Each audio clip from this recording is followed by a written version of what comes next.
it may be helpful, say, to begin in meditation by closing the eyes. In the Zen philosophy of meditation, you don't close your eyes. If you do, you're called a denizen of the dark cavern. You look at the floor in front of you, about 4 feet, and you allow the light to play with your eyes without putting any names on these patterns of light and shade and color, just as you allow the sound waves in the air to play with your ears. But you don't put any name upon it. You allow yourself to be in a non-conceptual way. Now, the importance of this, the practical effect, although when you are in meditation, you are not concerned with practical effects. Practical effects accrue as a byproduct, just as happiness, which cannot be pursued, is only a byproduct of being interested in something else. But the disease of civilization is that we confuse the world of symbols with the world of reality. As I said this morning, you all know what reality is.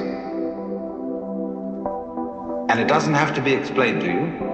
And if you try to define it, you become a professional philosopher, and you will eventually shrivel up and die.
You are not trying to gain anything, to alter your state of mind from what it is now into some other state which you think it ought to be in.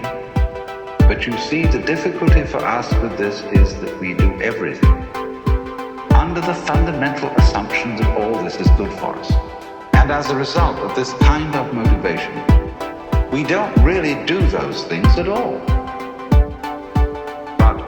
As I explained, the point is to be wide awake and aware of your total sensory input without confusing it with the symbolic world of words and concepts, so that you experience life naked and directly. Experience you naked and directly.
a meal, to the amount of girls you can give to whom you can give adequate satisfaction, to the number of houses you can live in, to the amount of clothes you can wear.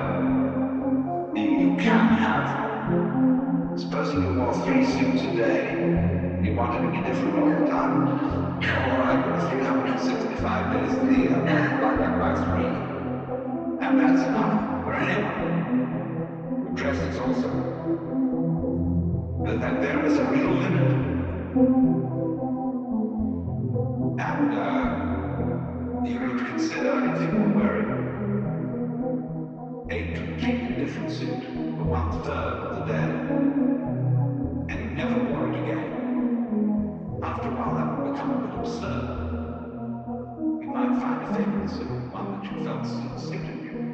What is a suit except something that suits you? And you would come back to it. And you would want that one again. Same with a woman.